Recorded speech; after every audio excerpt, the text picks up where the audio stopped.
안녕하세요. 반갑습니다. 2024학년도 전공체육 임용고시를 보시느라고 수고 많이 하셨습니다. 오늘은 여러분들에게 2024학년도 기출문제에 대한 해설 강의를 실시할 수 있도록 할게요. 자, 먼저 1번 문제입니다. 2022 개정교육과정이 출제될 거라고 예상을 했고요. 그리고 나오게 된다면 2025 개정교육과정이 초등학교 1학년, 2학년 같은 경우는 2024학년도부터 시작이 되고 중등학교 같은 경우는 2025년부터 1학년부터 적용이 되지요. 그래서 저 영역별 문제풀이 8회 B형 7번 문제에서 이와 같은 내용이 출제가 됐었고 또 해당 연도에 맞춰서 각각의 어떤 과목들에 대한 학점 기준과 어떤 증감 범위에 따른 문제를 출제했던 적이 있어요. 그 다음에 우리가 체육과의 내용 중에 운동, 스포츠, 표현 영역들이 있었고 이 스포츠에서 우리 기술 스포츠, 전략 스포츠, 생태형 스포츠 이렇게 있었죠. 그 중에서 우리 생태형 스포츠와 관련된 내용들에 대해서도 우리가 기출문제 준비하면서 또 생각 다뤘었고요. 모의고사 4회 B형 3번 문제에서 또 출제됐던 내용들이라서 우리는 쉽게 풀 수 있었습니다. 그 다음 2번 문제가 우리가 참 항상 이제 트레이닝 하게 되면 준비했던 게 트레이닝의 원리죠. 우리 과부의 원리부터 시작해서 우리 이제 전면성의 원리 또 수학 체감의 원리들까지 여러 가지 내용들을 다뤘습니다. 근데 내용을 보면 트레이닝 효과가 운동 형태나 또 종류, 강도 등에 따라 다르게 나타난다라고 얘기했어요. 그러니까 고강도 운동을 하냐, 저강도 운동을 하냐, 유산소 운동을 하냐, 무산소 운동을 하냐에 따라 각각에 따라 다른 발달이 나타난다. 특히 유산소 트레이닝 하면 유산소 대사가 당연히 발달할 것이고 근력 향상 트레이닝을 하게 되면 저항성 트레이닝을 하게 되면 근력이 당연히 발달하게 되겠죠. 그러니까 특정 운동을 했을 때 특정 능력이 발달한다라는 것을 우리는 얘기를 했어요. 그것이 바로 특이성의 원리죠. 아마 여러분들은 다 잘 하셨을 거고요. 그 다음에 우리가 혈당과 관련된 얘기인데요. 우리가 음식을 먹게 되면 식사를 하게 되면 음식 탄수화물이 몸에 흡수가 되고 그 인슐린이 분비되어져서 그 탄수화물들을 간과 또 근육 또 혈액에 저장을 하게 되죠. 그래서 당 수치가 높은 음식들을 먹게 되면 혈당량이 급격히 올라가게 되는 것을 우리는 볼 수 있어요. 그래서 그 당 수치를 지수화해서 나타나는 게 바로 혈당 지수 또는 당 지수입니다. 그 당 지수를 알아보는 것은 공복 상태에서 50g의 포도당이나 흰빵 섭취한 후에 2시간 후 혈중 글루코스 농도가 어느 정도가 되는지를 기준으로 삼아서 그거보다 더 높으냐 낮으냐를 가지고 따지죠. 그래서 문제는 혈당 지수 답은 또는 당 지수라고 하셔도 되는 문제예요.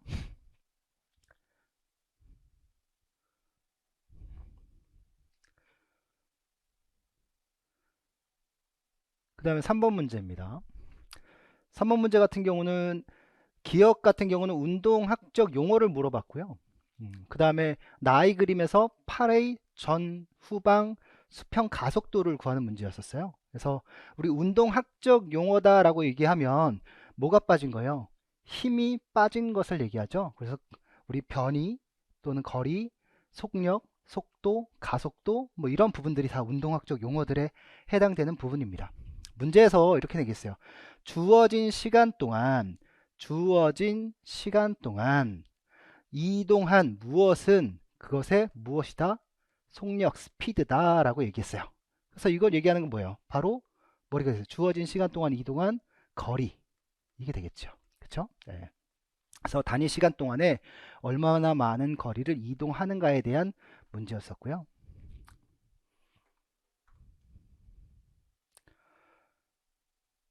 그 다음에 이 문제가 참 재밌어요.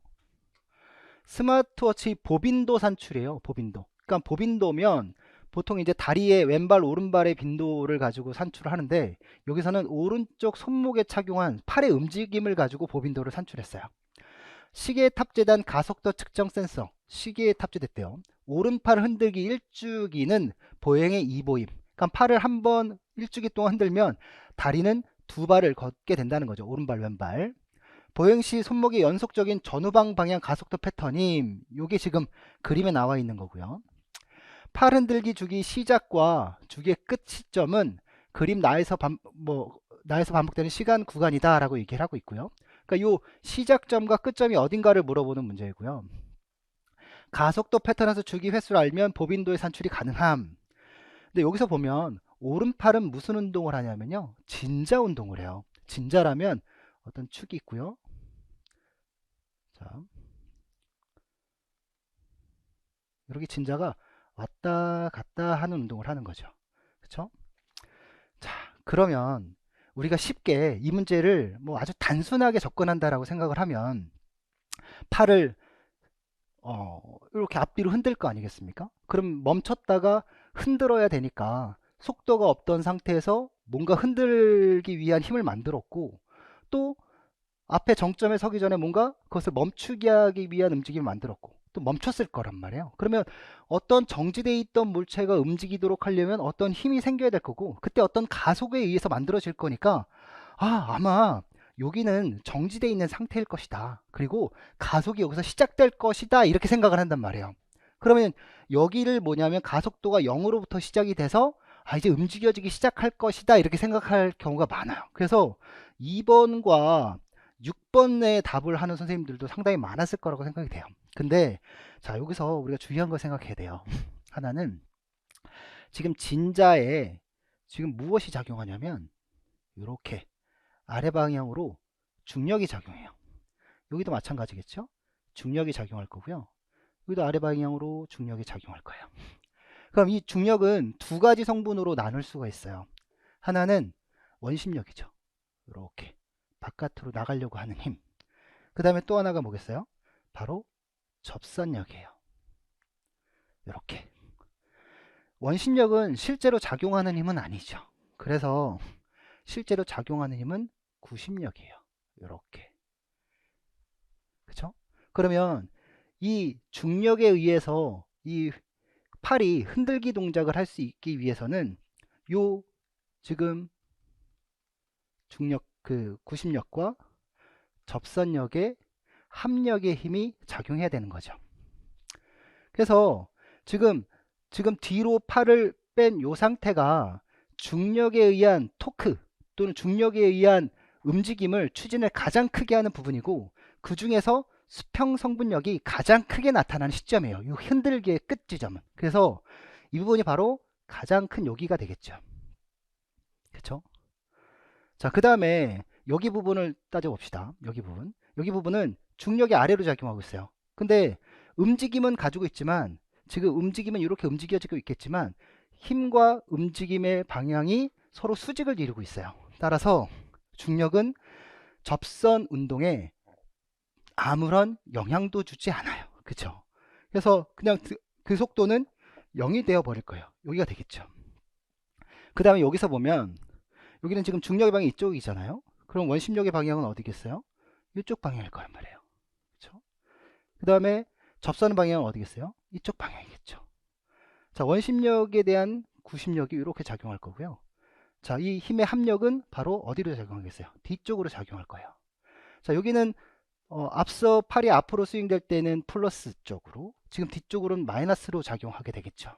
그래서 이때도 마찬가지 가장 큰 힘이 작용되는 부분인데 마이너스로 작용되는 부분이죠. 그래서 그 지점이 여기일 거예요. 그래서 여기가 여기죠. 다시 이제 앞으로 스윙을 하게 되니까 이제 앞으로 스윙했다 뒤로 스윙하게 되니까 뒤쪽으로 가속도가 작용했고요.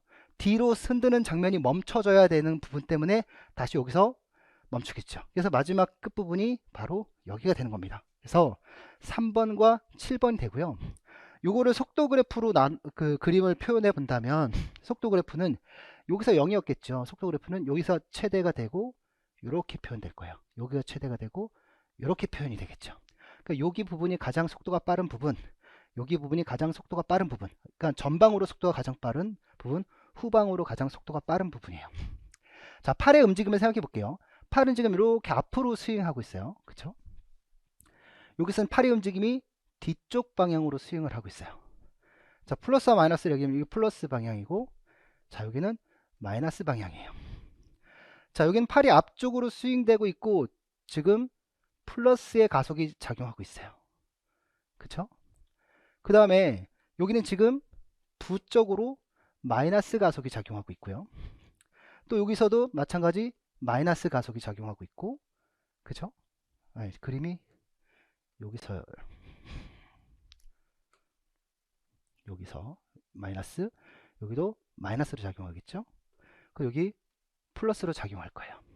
그러면 이 그림을 통해서 살펴보면, 자, 앞쪽으로는 지금 양의 일을 하고 있고요. 그래서 속도가 증가한 거예요. 그쵸? 점점 속도가 증가한 거죠. 이 그림처럼. 플러스 가속되면 속도가 증가한 거고, 여기는 지금 음의 일을 하고 있는 거죠. 점점 속도가 줄어들게 된 거예요. 여기는 또 양의 일을 한 거죠. 즉 뒤쪽 방향으로 양의 일을 한 거예요. 그래서 뒤쪽 방향으로 속도가 이렇게 증가한 거고요. 여기는 뒤쪽 방향으로 음의 일을 한 겁니다. 그래서 뒤쪽 방향으로 속도가 점점 줄어들고 있죠. 그래서 이렇게 표현되어져서 요 3번과 7번이 이 주기의 시작과 끝 지점이다 라고 얘기할 수 있어요.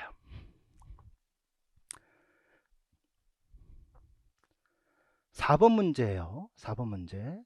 이거는 이제 기출 문제였었고, 또 여러분들 아주 쉽게 해결했을 거라고 생각이 돼요. 보면, 자, 학생이 양궁 경기를 준비하고 있는데, 우리 예전에 우리 올림픽 경기 때 그 남자 선수 기억나죠? 그 경기 때마다 파이팅 외쳤던 그 선수. 자, 굉장히 긴장한 것처럼 보였지만 우수한 성적을 거뒀대요. 그러니까 각성순이 굉장히 높은데 성적도 굉장히 높게 나타난 거예요. 반면에 여기 있는 학생은 차분한 각성순이 낮은 상태에서 경기를 했었대요. 그때 경기력이 좋았던 거예요. 그러니까 각성순이 높을 때 경기력이 좋은 학생이 있고 각성순이 낮을 때 경기력이 좋은 학생이 있죠.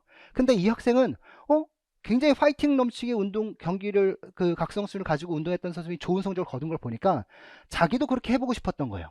그래서 저도 파이팅을 외치면 긴장한 상태로 경기를 해봤는데 이 긴장 상태는 자기한테 안 맞는 거죠. 각성 수준이 경기 수행과 안 맞는 거예요. 잘 수행 능력과. 그래서 평소보다 안 좋은 결과가 나오게 되는 거죠. 그래서 사람들마다 각 개개인마다 자신의 수행, 최상의 수행을 나타낼 수 있는 적정한 지역이 있다라는 것을 설명한 내용이고 바로 최적 수행 지역 이론입니다. 그래서 모의고사 4회 비형 10번 문제에서 최적 수행 지역 이론과 우리 그 적정순위 이론을 비교하는 문제로 출제를 했었죠.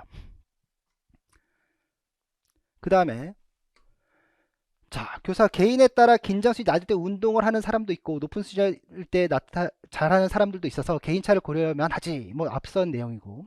그 다음에 여기서 나온 얘기 수인이 얘기하는 시각운동 행동 시연 기법에 대한 얘기인데요. 시각운동 행동 시연 기법은 뭘 먼저 하냐면 이완을 먼저 해요. 이완을 하면 굉장히 이제 편안한 상태잖아요. 불안 수준이 낮은 상태고 불안 수준이 낮은 상태에서는 주의 집중을 방해하는 요인들이 상당히 낮아지게 되거든요. 그래서 이완을 하면 첫 번째 심상의 선명도가 증가해요. 그리고 심상의 선명도가 증가한다는 건 아주 그냥 방해 요인이 없을 때 얘기죠. 그래서 방해 요인을 없애는데 이 이완이 굉장히 중요해요.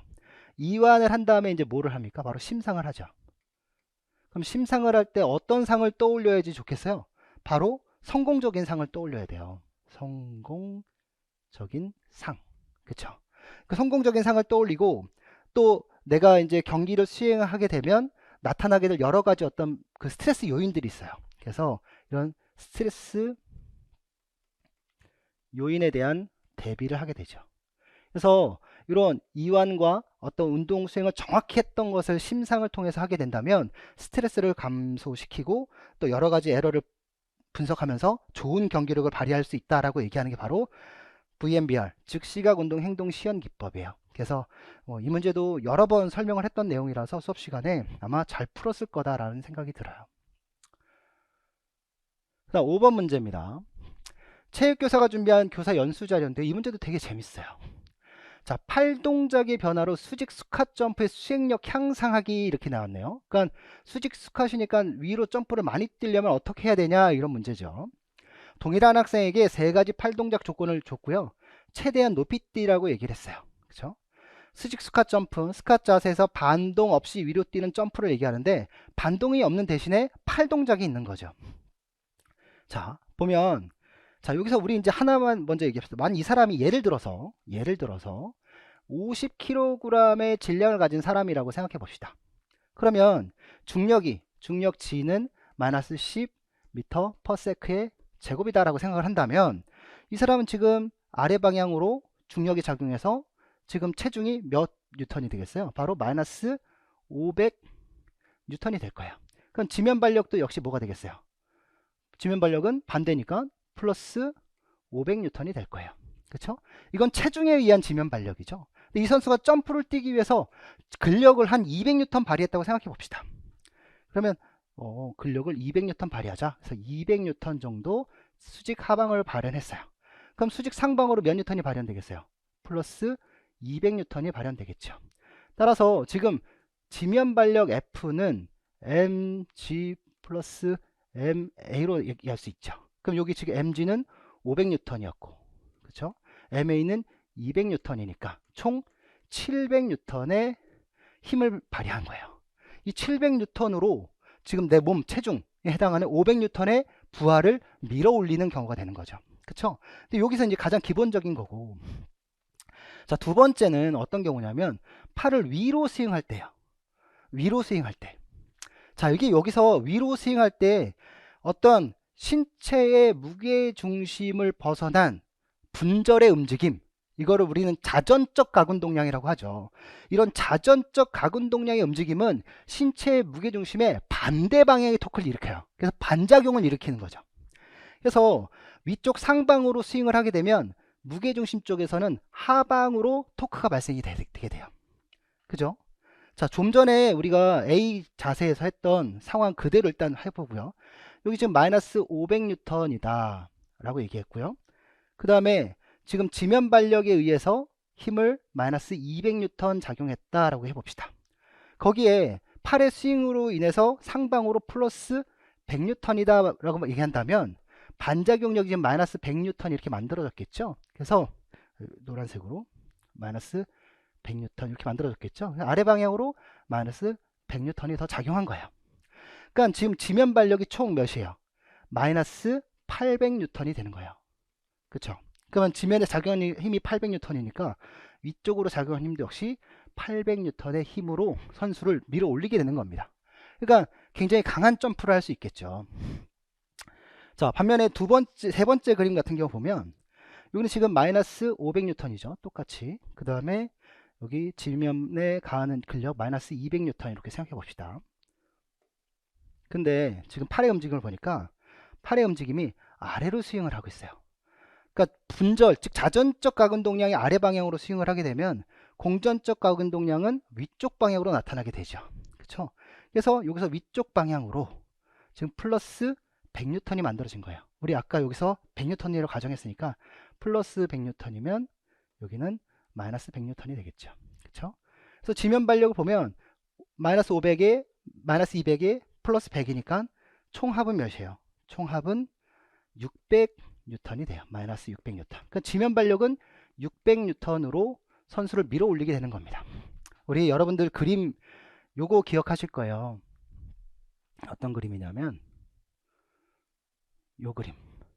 우리 F max. 여기는 이제 지면 발력이 되겠죠. 지면 발력. 그 다음에 V. 여기는 근수축 속도. 요 그림은 어떻게 돼요? 이렇게 반비례 그림이 그려지죠. 자, 아까 여기서는 몇 뉴턴이었죠? 이게 700N이었단 말이에요. 그쵸? 700N. 자, 지금 A가 700N이고 B가 800N이고 C가 600N이에요. 자, 힘이 큰 B부터 보면 800N. 여기 800이라고 할까요? 800N일 때 근수축 속도는 가장 느려요. 그쵸? 여기가 지금 B가 될 거예요. 그 다음에 700N. 이 700N 이렇게 해보면 700N일 때 근수축 속도는 여기에요. 그러니까 여기가 C가 여기 A가 되겠죠. A가 A. 그 다음에 C 그림 같은 경우도 보면 지금 몇 뉴턴? 600N이죠. 600N. 그만큼 힘이 적게 오게 되는 건 부하가 그만큼 작다라는 거예요. 그래서 빠른 근수축이 가능하죠. 그래서 문제에서 낸 건 뭘 요구했냐면, 자, 그림 가의 AC 중 26 시점의 무게중심 주면서 가장 높은 것부터 순서대로 쓰세요 라고 얘기했거든요. 그럼 가장 큰 힘을 발현할 수 있는 게 가장 높이 뛰겠죠. 그래서 B, A, C의 순서가 되는 거예요. 그 다음에 두 번째 문제가 나에서 밑줄 친 기역에 해당하는 뉴턴의 운동 법칙을 써라. 자, 밑줄 친 기역이니까 팔의 회전은 몸통의 시계 방향의 토크를 발생시킨다. 지금 B에서 팔의 회전은 몸통 방해, 시계 방해 회전을 일으킨다라고 얘기했어요. 이 뉴턴의 운동 법칙 얘기한 뭐예요? 작용하는 힘의 크기는 같고 방향은 반대다. 어떤 축을 중심으로 한 토크를 작용시키면 크기는 같고 반대 방향의 토크가 발생한다. 이게 뭐예요? 바로 작용 반작용의 원리죠. 그렇죠? 여러분들의 목소리가 지금 여기에 다 들리는 것 같아요. 그렇죠? 그다음 그림 가의 B와 C의 차이를 나의 밑줄 친 니은과 디귿 측면에 써라라고 얘기하고 있어요. 그림을 조금 더 아래로 내리고 싶은데 지금 이거 내리면 지워지니까 여러분 그냥 같이 보세요. 니은은 뭐냐면 수직 지면 반력이에요. 여기가 니은이고요. 그 다음에 근수축 속도는 주동근의 근수축 속도는 디귿이에요. 디귿. 여기가 디귿이에요. 그러면 자 밑줄 친 니은과 디귿 차이를 보면 힘에 있어서는 근수축을 할 때 지면 반력의 크기는 B하고 C를 비교하라 그랬으니까 근수축력은 B가 C보다 커요. 그죠? 당연히 지금 여기는 여기고 B는 여기니까. 반면에 근수축 속도는 뭐가 더 커요? C가 여기고 B가 여기죠. C가 더 빨라요. 이쪽으로 할수록 근수축 속도가 빠르게 나타나는 거니까. 그래서 쉽게 얘기하면 지면 반력이 크다라는 건 그만큼 부하가 크다라는 거고요. 부하가 클수록 근육은 강한 힘을 낼 수 있지만 근수축 속도는 느려요. 반면에 부하가 작을 경우에는 근육은 빨리 움직일 수 있죠. 하지만 큰 힘을 발현하기는 어려워요. 그렇죠? 그래서 이와 관련된 문제를 모의고사 때 출제를 했어요. 그래서 모의고사 때 2회 B형 문제에서 이런 출제를 했었고요. 그다음 모의고사 8회 A형 11번 문제에서도 근수축력과 속도, 트레이닝 전후 근력의 증가에 따라서 근육의 수축 속도가 어떻게 달라지느냐에 관련된 문제를 출제를 했었거든요. 아마 그걸 이해하고 계셨던 분들은 문제를 아마 쉽게 풀으셨을 것 같아요. 그 다음 6번 문제예요. 자, 보면 예비교사 교육실습일지를 썼는데 이렇게 쓰고 있네요. 나는 수업 전에 항상 스스로 다짐한다. 학생과 한 약속을 지키자. 약속을 지키고 되게 중요하죠. 약속은 언제나 항상 지켜야 되죠. 약속한 행동에 대해 한결같은 모습을 보여줘. 한결같은. 그 뭐예요? 일관성 있는. 어제 했던 약속과 오늘 했던 약속. 어제 한 약속에 어떤 학생이든지 동일하게 적용해야 되지 않겠습니까? 교육 봉사 과정에서 어떤 날은 학생들이 장난을 잘 받아주다가 어떤 날은 화를 내는 등 기분에 따라 변덕이 심해서 학생들이 당황했던 기억이 나요. 여러분들 학교 가시면 알겠지만 교사가 엄할 때는 엄하고 뭐 온화할 때는 온화하면 좋은데 어떤 기준 없이 이렇게 변덕스럽게 하게 되면 아이들은 헷갈려요. 혼동스러워요. 그 혼동스러움에 아이들의 행동 변화를 기대하기는 어렵죠. 이번엔 모순된 행동을 하지 않아야겠다. 즉 뭘 하겠다는 거예요. 이렇게 오락가락하지 않고 변덕 있게 행동하지 않고 일관성 있게 행동을 하자라고 얘기하는 거죠. 그래서 문제 시즌탑이 제시한 교사 학생의 상호작용 기능 6가지 중에서 가장 서두에 나오는 바로 일관성 있는 상호작용이 바로 그 답이에요. 뭐 여러 가지 뭐 6가지 중에 뭐 몇 가지만 간단히 소개해 드린다면 교사와 상호작용을 할 때는 과제와 일치된 상호작용을 해야 돼요. 그래서 과제와 상호작용의 일치라든가 또 학생과 상호작용할 때는 꼭 학교와 관련된 문제만 상호작용하는 건 아니잖아요. 학교와의 문제와 관련해서도 학생과 상호작용할 수 있어야 되고 또 학습 지도와 인간관계 개선을 위한 열정을 유지할 필요가 있어요. 또 학생의 감정과 정서에 기초한 교사 학생 간의 상호작용이 이루어졌을 때 우리는 학생의 변화를 기대할 수 있게 되는 거죠. 그 다음에 두 번째 문제가 이거 참 문제 좋았던 것 같아요. 자, 중학교 현장에 오니 대학교에서 배웠던 이론을 실제 수업에서 적용해 볼 수 있이 좋았다. 그럼 대학교에서 이론을 배웠던 건 연습이 현장에 오기 전 실제 게임 전이잖아요. 그러니까 여긴 연습이고 우리 기능을 한다면 여기는 실제 게임이 이루어지는 상황이에요. 그래서 연습에 관련해서 1인 연습법, 동료 교수법, 뭐 반성적 교수법, 또 마이크로 티칭 이렇게 나왔던 거죠. 그래서 마이크로 티칭이 가장 헷갈렸던 건 마이크로 티칭 축소 수업은 대학교에서 하는 거예요. 임의적으로 만들어 놓은 공간에서 현장의 학생들을 데려다가 교수 기능을 연습하는 거죠. 그러니까 현장적 특성이 좋은 거죠. 근데 지금 여기 보니까 현장에 갔어요. 지도교사인 김 선생님은 나의 부족한 점을 파악하고 고쳐주려 노력한다. 어제는 시젠탑의 교수 기능 연습법 중 2가지를 선택했다라고 얘기하니까 그게 바로 뭐예요? 현장에서 소집단 단시간 교수든 현장에서 대집단 단시간 교수든 둘 중에 하나겠거니 생각하는 거죠. 근데 교수 기능 연습법을 보니까 다른 건 다 똑같아요. 여기 학생 8명, 여기 학생 전원 이렇게 얘기하고 있네요. 그러니까 지금 첫 번째 기억 연습법은 현장에서 예비교사가 중학생을 데리고 소집단 단시간 교수를 하고 있는 거예요. 그럼 소집단이면 뭘 안 해도 돼요. 한눈에 모든 학생들이 다 들어오게 되니까 수업 운영에 대한 부담이 적어요. 그럼 뭐에 집중할 수 있어요? 바로 수업 내용과 관련된 교수 기능을 연습할 때 굉장히 편리하죠. 그렇죠? 그래서 수업 내용과 관련된 교수 기능을 연습할 때 효율적인 연습 방법이에요. 반면에 자, 학생 전원이에요. 지금 24명의 학생들을 교사가 지금 데리고 교수 기능 연습하고 있는데 대집단의 학생들을 데리고 연습해야 되는 상황은 보통 수업 운영, 수업 관리와 관련된 내용들이죠. 뭐 어떤 절차와 규칙, 이동, 집합, 분산 이런 것과 같은 수업 운영적인 면들을 효율적으로 연습하기에는 짧은 시간 동안 많은 학생들을 데리고 연습하기는 좋아요. 만약에 내용과 관련된 내용, 뭐 수업 내용과 관련된 것을 지도하기엔 현재 소집단 단시간 교수는 어렵죠. 왜요? 이런 수업 운영, 수업 관리 행동이 많아지게 나타나기 때문에 이럴 땐 안 좋죠. 그래서 현소단은 뭐야? 수업 내용, 현대단은 뭐야? 수업 운영. 이렇게 우리는 딱 잘라서 연습을 했던 겁니다. 그 다음에 2022 개정교육과정 문제가 강론 수준에서 나오게 된다면 교사학습 방향이나 평가의 방향 이쯤에서 나올 것이다 라고 얘기를 했어요. 그래서 우리 교사학습 방향 중에서도 뭐 여러 가지 이제 문제를 내면서 우리는 이제 뭘 냈었냐면 신체활동 역량 함양을 위한 교사학습 이거 문제를 냈었거든요. 그래서 신체활동을 위한 신체활동에 관한 신체활동을 통한 요거 문제 냈었고 그거 문제 내면서 제발 부탁인데 교사학습 방향만은 꼭 다 외워놔라 라고 얘기했었어요.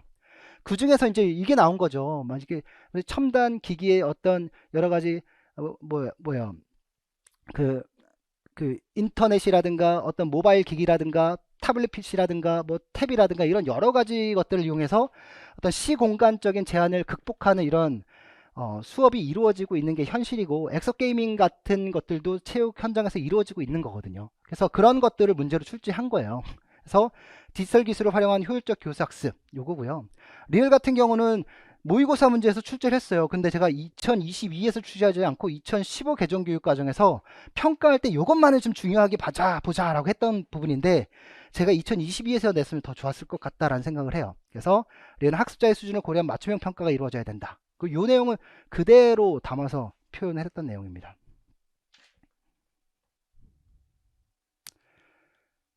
그 다음에 7번 문제예요. 자, 교사 연수 발표 자료고요. 지금 과거 서구인들은 즉흥적이고 충동적으로 자신의 감정을 폭력적으로 표출하는 것을 당연시했다. 뭐 중세 사회를 본다거나 뭐 산업혁명 이전의 사회를 보면 서구인들이 굉장히 어떤 문명화되고 신사적인 행동을 했을 거라고 생각하지만 실제 그렇지 않아요. 과거 중세 사회를 보면 화장실도 실내에 있지 않았어요. 물론 실내에서 똥을 싸는데 똥 싸는 화장실에 똥이 어디로 갔냐면 강가로 떨어지거나 길가로 떨어져요. 그래서 하이힐이나 이런 것들이 만들어진 이유가 뭐냐면 길거리에 사람들의 똥이 너무나 많아서 신발에 묻으니까 신발 굽을 높여서 신고 다녔던 거예요. 그래서 이렇게 굉장히 충동적이고 그 다음에 어떤 영국의 축구 같은 경우 보면 지금은 어떤 정해진 규칙이 만들어져서 어떤 그 경기가 어떤 좀 스포츠답게 이루어지고 있지만 과거의 축구는 그렇지 않았어요. 축구는 공도 차지만 어때요? 주먹으로 사람들을 때리면서 경기를 하는 경우도 많았어요. 그러니까 지역마다 그게 달랐지만 그런 야만스러운 행동들이 나타났단 말이에요. 근데 서구 문명이 변화되면서 지금의 역사적인 과정을 거쳐오면서 이런 공격성들은 자신의 충동과 욕구에서 나타나는 거잖아요. 근데 이런 것들을 자제하면서 서로 함께 살아갈 수 있는 사회를 만들게 됐다는 거예요. 그래서 엘리아스의 문명화 과정이라는 것에서 나오는 내용이고요. 여기에서 나오는 얘기 바로 문명화에 대한 얘기입니다. 저는 사회 통합과 관련된 문제를 많이 내긴 했지만 뭐 이렇게 또 문제가 출제됐네요. 그 다음에 이건 브롬의 신체 소외인데 이거는 모의고사 4회 A형 6번에서 정확히 출제를 했어요. 보면 자신의 생기를 위해 신체적 고통 및 부상 위험을 무릅쓰고 경기에 임한다. 자, 우리는 인본주의적 입장에서 바라본다면 우리 인간은 굉장히 소중해요. 인간이 있고 나서 삶이 나가 있고 나서 뭔가 어떤 사회적 역할이 있는 거지 그런 걸 떠나서 나를 잃고 사회적 역할을 수행한다면 그건 문제가 있을 수 있겠죠. 하나 선수들은 이렇게 먹고 살아야 돼요. 그러다 보니까 어쩔 수 없이 했을 수도 있겠네요. 일부 선수들은 대회 우승이나 새로운 기록, 그러니까 이건 뭘 위해서요? 결과를 위해서 불법적인 약물 복용 과정을 벌인 거죠. 우리 스포츠 윤리론 잭 스코트가 얘기했던 롬바리적 윤리로 얘기한다면 바로 이런 경우예요. 어떠한 결과든지 어떠한 결과를 만들어내기 위해서라도 수단은 정당화될 수 있게 만들어라. 근데 이게 정당할 수는 없는 거죠. 선수는 스포츠 경기 자체에 대한 의미나 즐거움을 망각한 채 자신의 신체를 물질적 보상을 위한 도구로 만들었다. 그러니까 우리 몸은 소중한 것인데 하나의 도구에 불과하다. 그러니까 소중한 신체가 외면받았다 이런 뜻이거든요. 그래서 브롬은 그것을 신체 소외다라고 정의하고 있어요. 그 다음에 류교사가 얘기하고 있는 내용인데 이것도 문풀 2회 A형 3번 문제에서 정확히 출제를 했습니다. 보면 이거는 예전에 1900년대에 우리 올림픽 경기 방송에서 SBS라고 하는 방송사에서 독점권을 가졌어요. 그래서 우리가 채널을 틀면 뭐 SBS 방송에서만 올림픽 경기를 볼 수 있는 거예요. KBS나 MBC에서는 이걸 못 보는 거죠. 왜? 중계권료를 샀으니까. 중계권료를 산 방송사에서 독점으로 중계를 하고 있고 메인 경기라든가 이런 것들은 거기서만 방송을 하는 거예요. 그럼 우리는 뭐가 있어요? 아, 나는 SBS가 좋기도 하고 하지만 나는 KBS가 좋아. 나는 MBC가 좋아. 요즘 경기 보면 KBS, MBC, SBS의 아나운서들, 즉 아나운서들이 있고 해설자들도 프로 선수, 스타급 선수 출신의 해설가들이 해설을 하잖아요. 각자 하는 해설에 따라서 우리의 또 듣는 재미도 달라지게 되는 거고. 그래서 우린 시청에 대한 어떤 보편적인 접근, 어디에나 접근할 수 있어야 되는데 독점적인 중계권을 가지게 되면 우린 보편적으로 접근할 수 없게 된다는 거죠. 그래서 우리 국제대회 중에 아주 국민들의 관심이 많은 월드컵, 올림픽, 뭐 세계 뭐 야구 대회 뭐 이렇게 한다고 WBC 이렇게 얘기한다면 그런 것들은 뭐예요? 독점을 하지 말고 모든 방송사에서 함께 중계를 해서 모든 사람이 편하게 접근할 수 있도록 해라 라고 했던 거예요. 그래서 바로 보편적 접근권이죠. 그 다음에 자, 요게 또 나왔네요. 저는 올해 이제 바이아웃이나 뭐 이런 게 나올 줄 알았는데 뭐 우린 또 다 얘기했던 겁니다. 최저연봉제, 뭐 이렇게 매니지먼트, 이거 스포츠 에이전시 이런 것도 좀 문제로 나왔으면 했는데 일단 최저연봉제는 뭐예요? 최저 생계비 이렇게 생각해 봅시다. 최저 생계비. 우리 최저 시급을 얘기한다면 한 시간에 최소한 10,000원 이상의 돈을 우리가 받아요. 그 왜 10,000원을 받는 거예요? 한 시간 동안 일하면 최소한 맥도날드에 가서 햄버거라도 하나 사 먹을 수 있는 돈이 있어야 되는 거예요. 먹고 살 수는 있어야 된다는 거죠. 그럼 운동선수들이 제일 중요한 건 최저 연봉도 못 받으면 운동에 전념할 수 있겠어요? 없겠어요? 운동에 전념할 수 없겠죠. 그래서 최저 연봉제를 만든 건 운동선수들이 운동에 전념할 수 있도록 해주기 위해서 만들어준 거예요. 여기서 나오는 리그의 경기 수준 평준화라는 건 리그의 최하위 팀이 가장 좋은 신인 선수를 발굴할 수 있는 드래프트 제도나 뭐 보류 조항 같은 것에서 얘기를 할 수 있겠죠. 이번에 NBA의 샌안토니오 스퍼스라고 하는 팀에서 빅터 웬반야마라고 하는 굉장히 크지만 굉장히 볼 핸들링이 좋은 선수를 영입했어요. 그 선수의 경기 하나하나가 지금 모든 NBA 팬들에게 관심이 집중되고 있는 상황이죠. 그로 인해서 샌안토니오 스퍼스의 인기는 또 하늘 천정이 높은지 모르고 치솟아 오르고 있거든요. 그래서 이런 문제들이 출제가 되었습니다. 그렇죠? 그 다음에 8번 문제. 근현대 한국 체육교육 발달에 관한 교사학생의 대화인데 여기 미국 체육진흥협회 창립이 1885년에 창립했거든요. 여기 이제 앤더슨이라고 하는 사람과 치치콕, 서전트 이런 분들이 과학자이지만 의사들이에요. 그래서 의사들은 어때요? 인간의 건강과 복지를 위해서 신체적인 것들을 연구하겠죠. 여기 보면 진화론과 관련된 이론을 바탕으로 체육의 학문적 조니까 체육활동 효과를 과학적으로 증명했다. 즉 체육활동을 하면 건강에 어떠한 이득이 올 수 있는가 이걸 따졌단 말이에요. 그런 사고가 바로 무슨 사고예요? 바로 생물학적 사고죠. 그렇죠? 그래서 우리 건강중시 사조와 생물학적 사고를 바탕으로 미국의 체육이 스포츠가 체조가 들어올 수 있게 됐던 거예요. 그렇죠? 그 다음에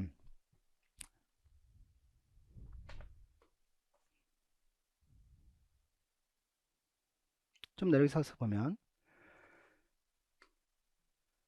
애슬레티시즘, 우리 스포츠 애호주의죠. 19세기 영국의 스포츠 애호주의들, 18세기에도 있었죠. 근데 그 20세기에 체육학자들이 그런 것을 애슬레티시즘이다라고 이름을 붙인 거예요. 그래서 나온 시기는 1800년대 초반이니까 19세기 초반쯤 되는 거고요.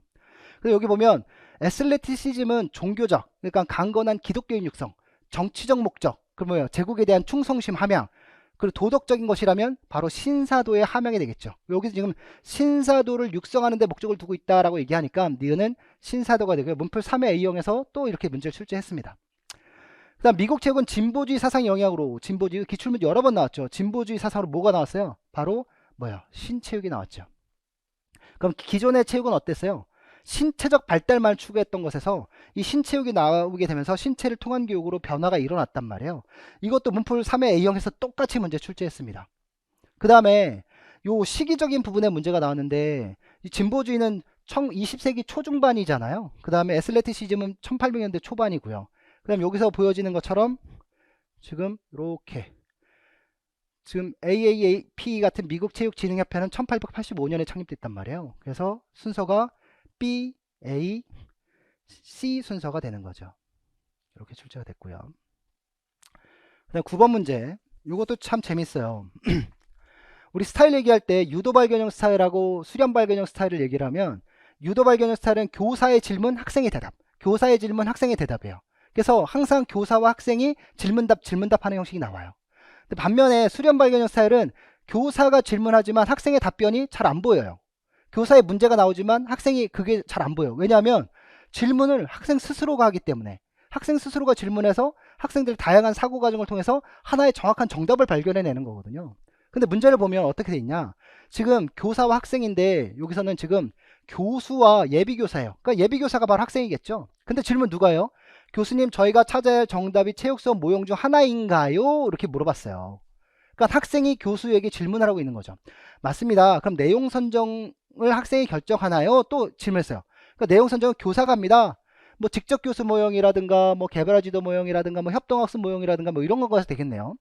그럼 과제 활동에 개인으로 참여하나요? 아, 팀으로 참여합니다. 이렇게 얘기했어요. 그러면 뭐 스포츠 교육 모형이나 협동학습 모형이나 뭐 전술 게임 모형이나, 근데 보통 전술 게임 모형은 그런 식으로 얘기 안 하니까 협동학습 모형이나 스포츠 교육 모형이겠죠. 팀으로 참여하는 모형입니다. 교사가. 그렇다면 선수 및 비선수, 선수, 비선수, 이거 작년 시험 문제였잖아요. 역할을 경험하는 모형인가요? 그러면 뭐야? 스포츠 교육 모형이냐라고 물어보고 있는 거예요. 근데 아니래요. 그럼 하나밖에 없죠. 뭐요? 협동학습 모형이 되는 거죠. 수면 모형의 통제, 주도성 프로파일 참여 형태 두 가지가 있습니다. 자, 프로파일 수업 통제 주도성 프로파일에서 내수과 참교학과 여러분 잘 외우는 그거잖아요. 참여 형태 뭐예요? 직접적 있고 상호작용적이 있고 간접적 있어요. 직접은 누구예요? 교사고, 간접적은 누구예요? 학생 주도죠. 상호작용은 교사와 학생의 상호작용이에요. 그럼 참여 형태에서 주로 교사 학생과의 상호작용이 이루어지는 건 보통 사회성과 관련된 문제가 발생했을 때 그때 상호작용을 하죠. 또 학생이 주도적으로 참여하는 형태가 나타나요. 간접적으로. 이건 뭐야? 주로 교사가 과제를 제시하면 팀들이 모여서 집단적인 문제 해결할 때 학생 주도적으로 나타나죠. 그래서 두 가지 상호작용 형태는 상호작용형과 간접적 또는 학생 주도적, 이렇게 얘기하면 맞는 답이 되는 겁니다. 그 다음에 이거는 뭐 여러분들 그 학습 선호도하고 학습 영역은 무조건 외우는 거라 그랬죠. 그 영역별 문제풀이든 모의고사이든 모형을 할 때는 무조건 학습 선호도와 모형은 무조건 외워라. 그쵸? 그래서 협동학습 모형은 어때요? 참여적, 팀 내는 협력적이지만 팀 간에는 경쟁적이다. 그리고 어떤 학생들이에요? 좀 전에 우리 참여 형태를 보면 문제를 해결할 때 학생들이 자기네들끼리 모여서 서로 다른 이질적인 학생들이 모여서 서로 다름을 이해하면서 서로 어떤 가르쳐주고 배우면서 답을 해결한단 말이에요. 그런 것이 교사에 의존하고 있는 건 아니잖아요. 그렇죠? 그래서 독립적 학생들이 선호되는 거죠. 이게 문제 나왔던 거고, 그 다음에 자, 교수님 주신 오늘 수업 질문 정답은 무슨 모형인가요? 협동학습 모형인가요? 정답입니다. 교수자가 지속적인 질문하는 게 아니라 학습자가 질문을 하며 답을 찾아가던 오늘 수업, 이렇게 얘기했단 말이에요. 이게 어떤 스타일이냐라고 물어본 거죠. 어떤 스타일이에요? 학생이 질문해서 하나의 정확한 정답을 찾아나가는 스타일, 바로 수렴형 스타일이 되죠. 이렇게 문제가 출제됐었어요. 이것도 역시 모의고사 3회 A형 8번 문제에서 수렴형에 대한 얘기를 하면서 또 출제를 했었고요. 그 다음에 방과 후 플러깅 프로그램을 기획하고 있는 교사 일지 내용이래요. 보니까 방과 후 플러깅 프로그램을 2학기 중 운영하기로 했다라고 얘기하면서 이제 쓰레기를 주우며 조깅하는 활동겠네요. 한 달 동안 준비를 하다 보니 직접 참가해볼 마음이 생겼다라고 얘기했고요. 나에게 여기 보니까 나에게 도움이 되는지 확신이 서질 않아서. 그러니까 뭐야? 혜택과 손실 중 혜택이냐 손실이냐 잘 모르겠어요. 그쵸? 그래서 참여를 미루고 있대요. 아, 의도는 있으나 실제로 참여는 하지 못하고 있는 것이 변화 단계 모형 중 어떤 단계예요? 바로 관심 단계죠. 그렇죠? 무관심 단계에서는 손실에 대한 인식이 많기 때문에 별로 해보자고 하자는 의도조차도 없는 거고요. 무관심 관심 준비 단계에서는 뭐요? 이미 행동에 참여했죠. 하지만 뭐를 못하는 거예요? 가이드라인을 충족하지 못하고 있었던 경우죠. 그래서 여기는 무관심 단계고요. 그 다음 8월 6일 날 이제 내용들인데 여기 보니까 운동에 참여 중임 이렇게 3개월 정도 됐음. 그러니까 운동에 참여 중임 3개월 정도 됐음 이렇게 얘기하니까 어떤 단계 이후부터요? 준비 단계 이후부터예요. 그쵸? 3개월 정도 됐으니까 아마 무관심 관심 준비 실천 단계로까지 가겠네요. 그쵸? 실천 단계 그 다음에 준비 실천 단계 여기 이게 맞아요. 근데 실천 단계가 굉장히 중요한 게 뭐냐면 실천 단계는 아래 단계로 퇴보할 가능성이 되게 많아요. 예. 왜 퇴보할 가능성이 많아요? 뭐가 안 됐기 때문에 습관이 형성되지 않았기 때문에. 따라서 운동에 대한 습관이 형성되게 만들어주려면 운동에 대해서 굉장히 즐거운 체험을 많이 해야 돼요. 자, 근데 여기 보면 봅시다. 운동 전에는 어때요? 지금 세로 축을 보면 고활성, 저활성이니까 이건 지금 각성 상태거든요. 활성 상태. 그 다음에 여기는 지금 정서 상태인데 어떤 상태면 여기는 불쾌한 정서예요. 그 다음에 여기는 유쾌한 정서고. 근데 지금 운동 전을 보니까 이렇게 돼 있잖아요. 각성 수준도 낮고 정서적인 부분도 약간 중간 정도, 약간 유쾌한 정도 수준이네요.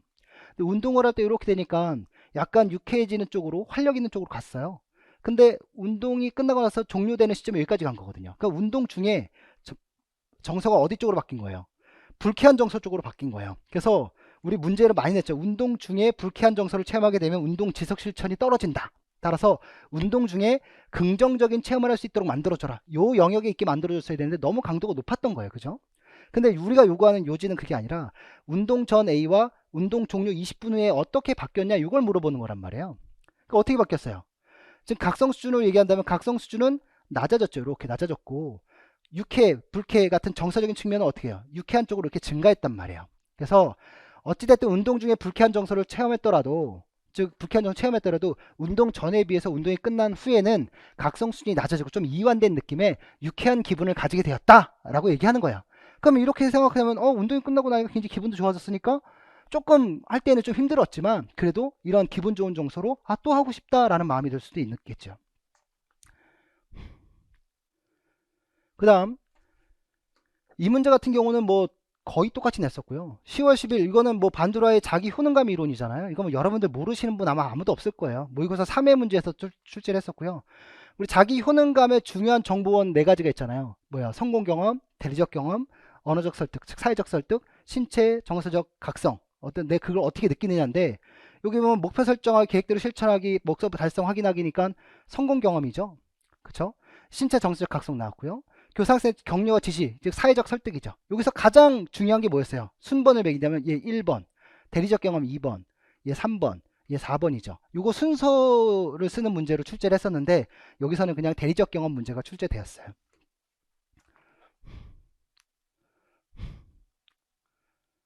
그 다음에 11번 문제입니다. 자, 다음 교사들의 대화이고 나는 분석 결과인데 보니까 학생들에게 신체활동 참여 관련해서 흥미로운 수업자를 제공하려고 한대요.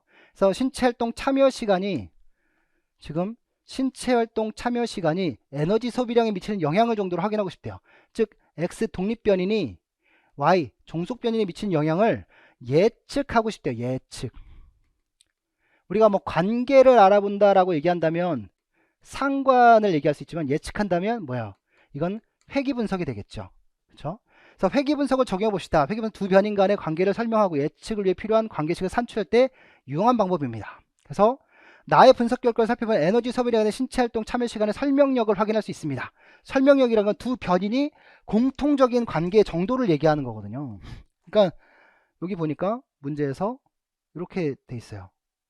공통적으로 지금 두 변인과의 정률 상관계수 R 보니까 0.80 이렇게 나왔단 말이에요. 근데 0.80 그 우리 상관계수는 하나의 지수이기 때문에 뭐 가감승제할 수가 없어요. 그래서 이것들을 우리가 비교해 보기 위해선 뭐야 결정계수로 바꿔줘야 되는 거죠. 그래서 0.80을 제곱한 게 바로 뭐야 8864 0.64죠. 그 비율로 나타내라고 했으니까 64% 이렇게 문제로 얘기할 수 있는 거고요.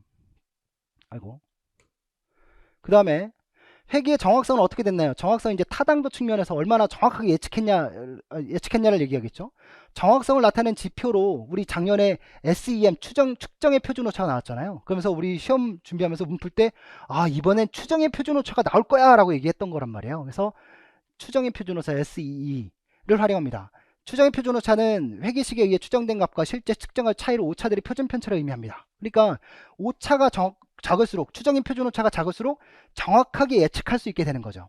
그래서 표준 편차처럼 표준 편차 뭐예요? 우리 지점수로 얘기한다면 지점 0에서 플러스 마이너스 1 또는 플러스 마이너스 2 수준에서 우리 34.14%, 13.59% 이렇게 비율이 나눠지는 것을 얘기하죠. 그래서 약 플러스 마이너스 1 사이 범위에서 약 68.28% 정도 나타나고 우리 플러스 마이너스 2 사이 범위에서는 약 98% 정도 나타난다. 우린 그걸 잘 알고 있단 말이에요. 그래서 이걸 가지고 표준 편차처럼 사용한대요. 또한 현장 검사를 통해 준거 검사를 예측하는 예언 타당도의 정확도 지표로도 활용한대요. 그러니까 현장 검사를 통해서 그 준거 검사를 예측했는데 그 추정의 표준 오차가 굉장히 작아요. 그럼 현장 검사가 결국 준거 검사를 대표하는 검사가 될 수도 있는 거죠. 대리하는 검사가 될 수도 있는 거죠. 그래서 분석 결과 보니까 3포도가 3점도 3포도 이렇게 나타났어요. 그래서 굉장히 흩어진 점수를 선으로 이렇게 표현한 거죠. 선으로. 그래서 만들어진 상관이 0.80 정도래요. 그렇죠?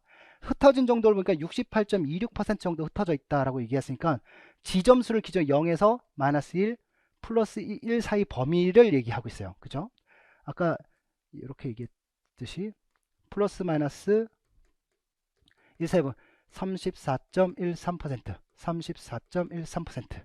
그쵸? 34.13%. 그래서 68.26%가 플러스 마이너스 1 사이 범위구나 라는 걸 알 수 있고요.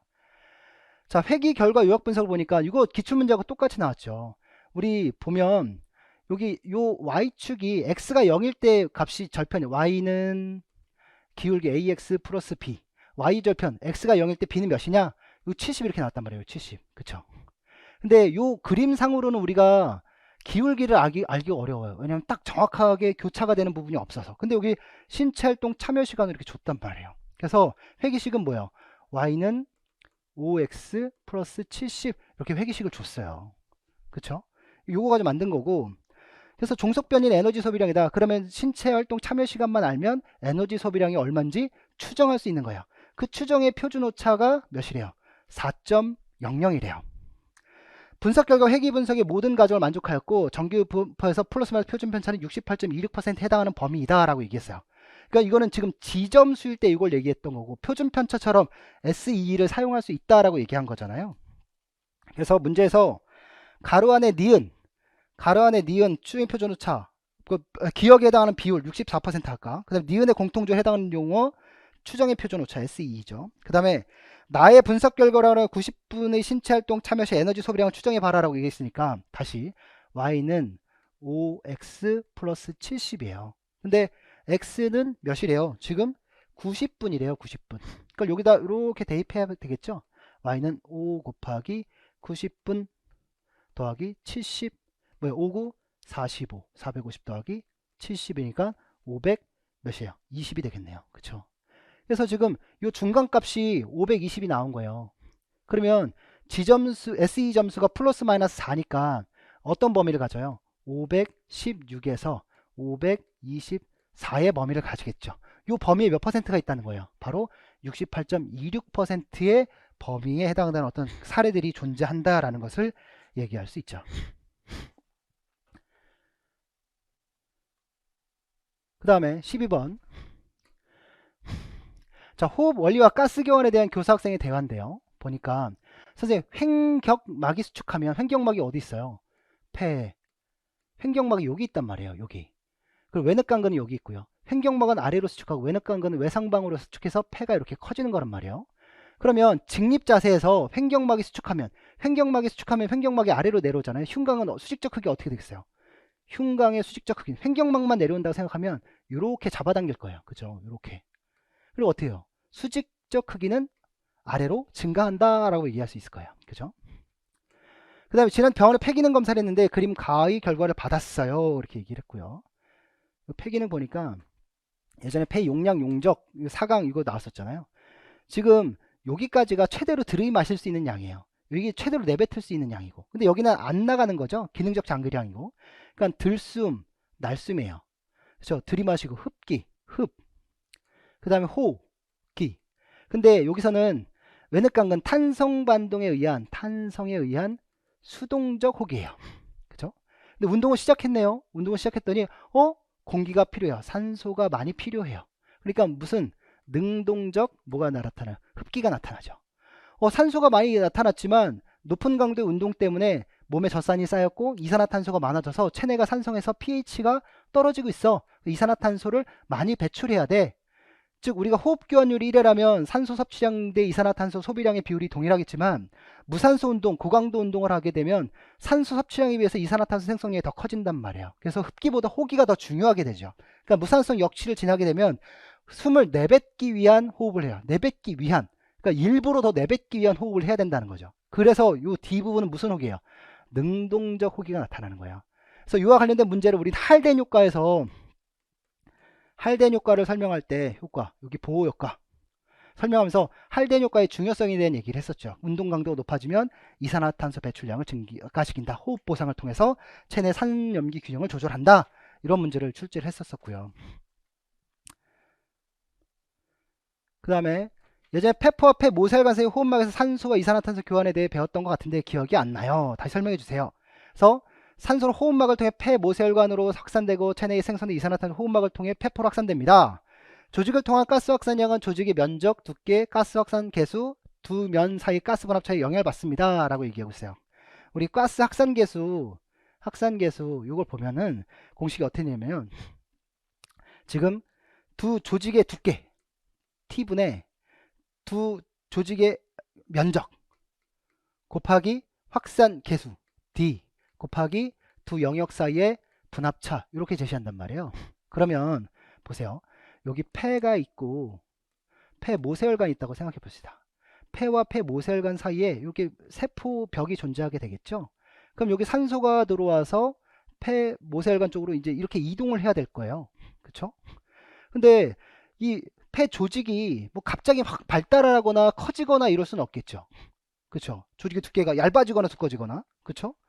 그 다음에 얘가 갑자기 면적이 넓어지거나 페퍼수가 갑자기 막 증가하거나 이럴 수도 없는 거란 말이에요. 그래서 이런 것들은 어떤 트레이닝을 통한 해부학적 변화에 해당되는 거고, 중요한 건 우리가 운동을 하게 되면 페포 내 PO2는 굉장히 높아지지만 조직을 거쳐온 모세혈관의 PO2 수준은 굉장히 낮아진단 말이에요. 이 두 영역 사이 분압차가 이렇게 농도 경사를 급하게 이룰 때 가스의 확산이 많이 일어나게 되죠. 그래서 두 영역 사이의 분압차가 커졌을 때 가스 확산이 많이 일어나는 거예요. 특히 운동 시에. 그럼 안정시나 이럴 때에는 뭐 경계면의 면적이 넓고 두 조직의 두께가 가깝고 또는 혈액 흐름량이 많은 적혈과 많으면 두께가 얇아지는 효과가 나타나거든요. 그리고 확산 계수가 크게 되면 가스 확산이 잘 일어나지만 운동 중에 가장 중요한 영향을 미치는 건 두 영역 사이 분압차죠. 그리고 100대 40 뭐 항상 얘기하지 않습니까? 이것도 우리 가스 확산 모의고사 때도 냈고 문풀 때도 냈어요. 두 번이나 출제했기 때문에 여러분들 아주 쉽게 풀었을 것 같아요. 잠깐만 쉬었다가 비형 문제 한번 풀어보겠습니다.